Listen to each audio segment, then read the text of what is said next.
범인을 잡으려면 미끼가 필요하다. 홈즈에겐 딱 하나, 현장에서 주운 결혼 반지가 있었다. 로리스턴 가든 세 번지를 나온 건 오후 1시였다. 홈즈는 가장 가까운 전보국으로 나를 데려갔다.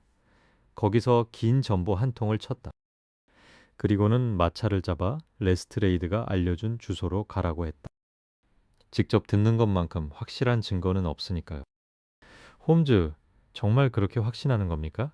아까 형사들한테 한 말 전부 다 실수할 여지가 없습니다.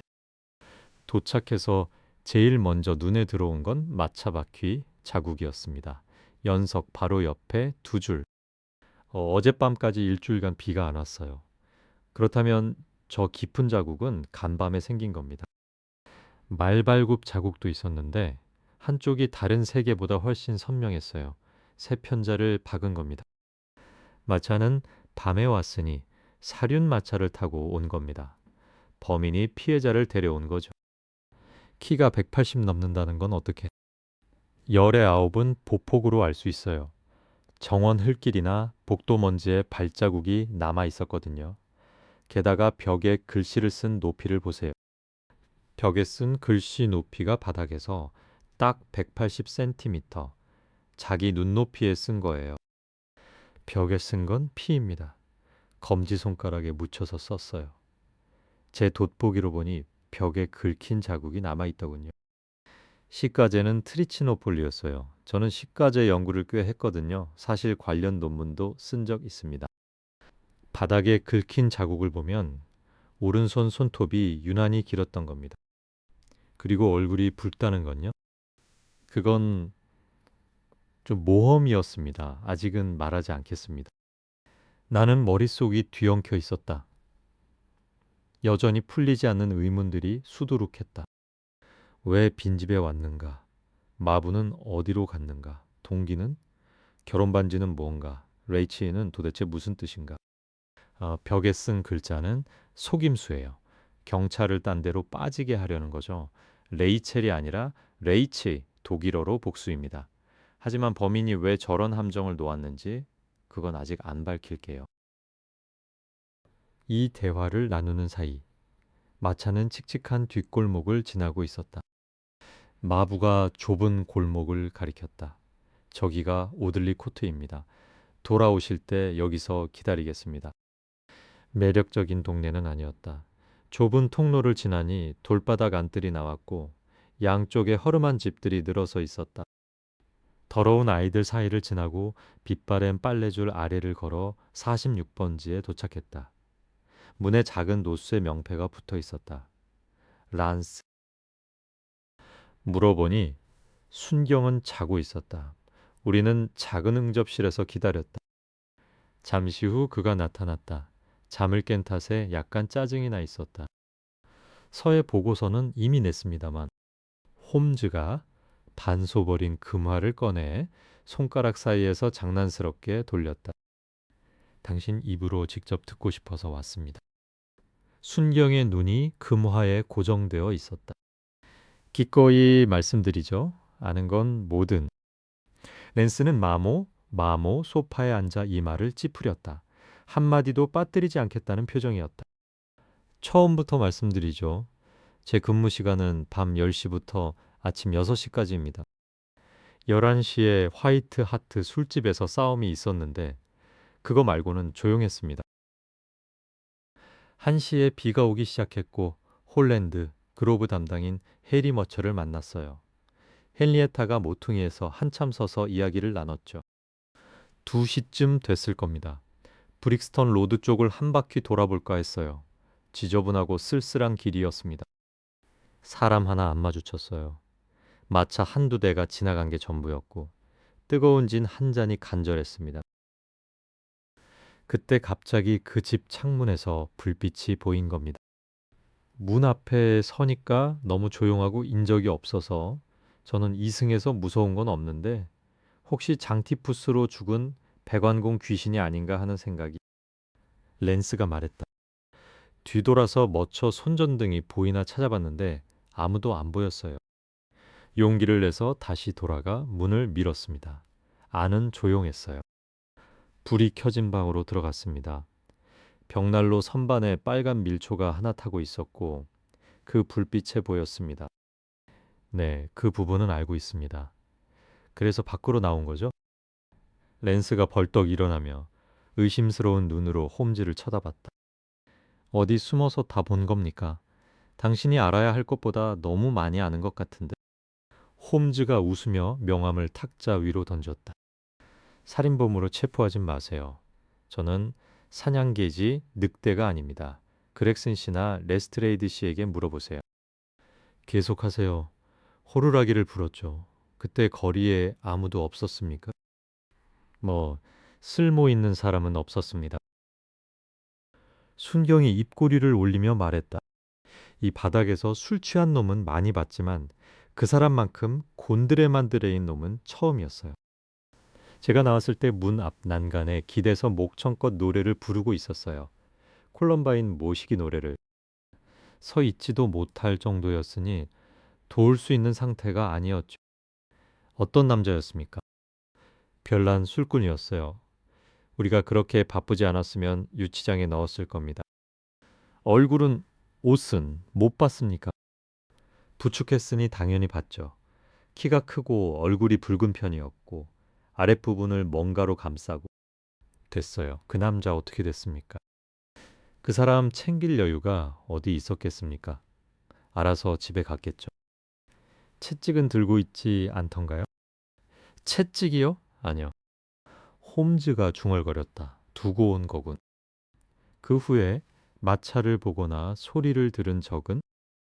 홈즈가 일어나 모자를 집었다. 여기 반소벌인입니다. 안 됐지만 랜스, 당신은 절대 진급 못할 겁니다. 머리를 좀 써야 해요. 장식품이 아니잖아요. 그 사람을 잡았어야죠. 잡았으면 경감 진급은 따놓은 당상이었을 텐데 당신이 놓친 그 남자가 이 사건의 열쇠거든요. 밖으로 나오자 홈즈는 분노를 사기며 중얼거렸다. 그런데 범인이 왜 살인 현장에 다시 돌아온 겁니까? 반지 때문입니다.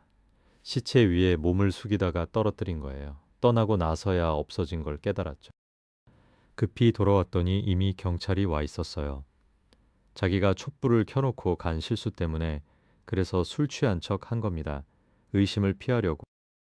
다른 방법이 없다면 반지를 미끼로 낚싯줄을 들이우면 됩니다. 반드시 잡겠습니다, 왓슨. 2대1로 걸겠어요. 왓슨, 당신 덕분입니다. 당신이 아니었으면 안 갔을 거예요. 내가 만난 사건 중 최고의 연구입니다. 주홍색 연구라고나 할까요? 예술 용어를 좀 빌리자면 인생이라는 무색의 실타래 속에 살인의 주홍색 실이 한 가닥 감겨 있습니다. 그걸 풀어내고 분리하고 한 올 한 올 밝혀내는 것이 우리의 의무죠. 그리고는 점심 먹고 노먼 네루다 연주회에 가자고 했다. 마차에 기대 앉아 참새처럼 흥얼거렸다. 쇼팽의 어떤 곡을. 나는 인간 정신의 다면성에 대해 깊이 생각하지 않을 수 없었다. 아침이었다. 나는 전날의 무리가 몸에 남아 지쳐 있었다. 홈즈는 이미 일어나 있었다. 홈즈가 여러 장의 신문을 펼쳐놓고 읽고 있었다. 읽으면서 코웃음을 치기도 혀를 차기도 했다. 신문들이 뭐라는지 보세요. 하나같이 본질을 놓치고 있어요. 신문마다 기사를 크게 실었다. 브릭스턴 미스터리, 로리스턴 가든의 비극 같은 제목으로. 기사에 반지 이야기가 안 나오는군요. 다행이에요. 이 광고를 보세요. 오늘 아침 사건 직후에 모든 신문에 냈습니다. 습득물 란이었다. 브릭스턴 로드에서 오늘 아침 화이트 하트 주점과 홀랜드 그로브 사이 도로에서 금 결혼 반지 발견. 주인은 오늘 저녁 8시에서 9시 사이 베이커가 221P 왓슨 박사 앞으로. 제 이름을 쓴 겁니까? 제 이름을 쓰면 저 바보들이 알아보고 끼어들 테니까요. 그런데 누가 찾아오면 어쩝니까? 저한테 반지가 없잖아요. 있습니다. 홈즈가 반지 하나를 건넸다. 진짜와 거의 똑같은 복제품이었다. 이걸 주면 됩니다. 누가 올 것 같습니까? 갈색 코트의 남자, 네모난 구두를 신은 그 붉은 얼굴. 본인이 안 오면 공범을 보내겠죠. 이 남자는 반지를 잃으니 뭐든 하겠죠. 시체 위에 몸을 숙이다 떨어뜨린 건데 그때는 몰랐어요. 도로에서 주웠다고 했으니 살인 사건과 연결시킬 이유가 없어요. 의심 없이 올 겁니다. 권총을 손질해서 가지고 계세요. 필사적인 사람일 테니 만반의 준비가 필요합니다. 나는 침실로 가서 낡은 군용 권총을 꺼내 손질했다. 돌아오니 홈즈는 바이올린을 켜고 있었다. 8시 무렵 초인종이 울렸다. 홈즈가 소리 없이 일어나 의자를 문 쪽으로 옮겼다. 하녀가 현관을 지나가고 문이 열리는 소리가 들렸다. 왓슨 박사님 계십니까? 맑지만 좀 거친 목소리가 들렸다. 누군가 계단을 올라오는 소리. 불확실하고 질질 끄는 발걸음이었다. 홈즈의 얼굴에 놀라운 표정이 스쳤다. 문을 열었더니 우리가 기다리던 위험한 남자 대신 아주 늙고 주름진 여자가 비틀거리며 들어왔다. 갑작스러운 불빛에 눈이 부신 듯 인사를 하더니 충혈된 눈을 깜빡이며 주머니를 더듬었다. 떨리는 손가락으로. 홈즈를 힐끗 보니 너무나 풀이 죽은 표정이어서 웃음을 참기 힘들었다. 이걸 보고 왔습니다. 나으리, 브릭스턴 로드에서 금 결혼 반지를 주우셨다고. 제 딸 셀리 겁니다.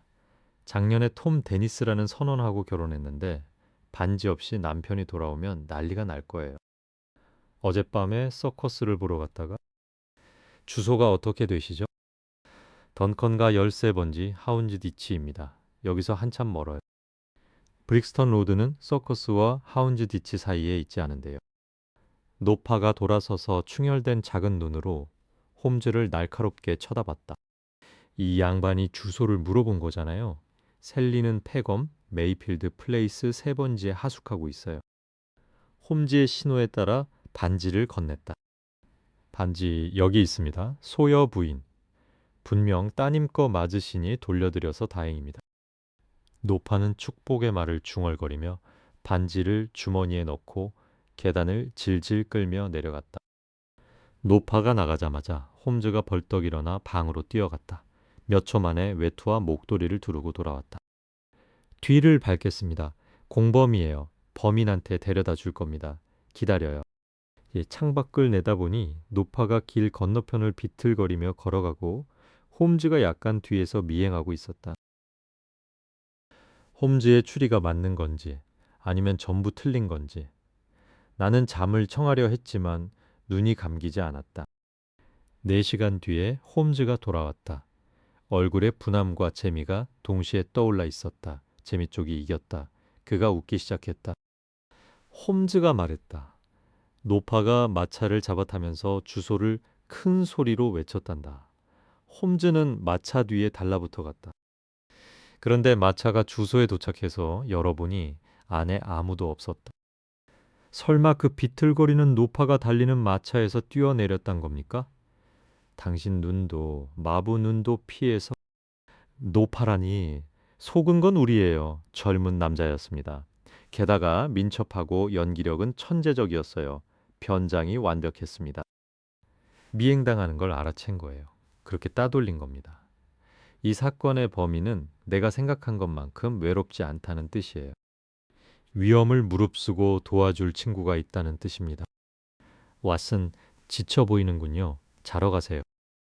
나는 잠자리에 들었다. 하지만 밤이 깊도록 홈즈의 바이올린에서 흘러나오는 낮고 슬픈 선율이 들려왔다. 그가 스스로 풀겠다고 뛰어든 기이한 수수께끼를 아직도 곱씹고 있다는 것을 나는 알았다.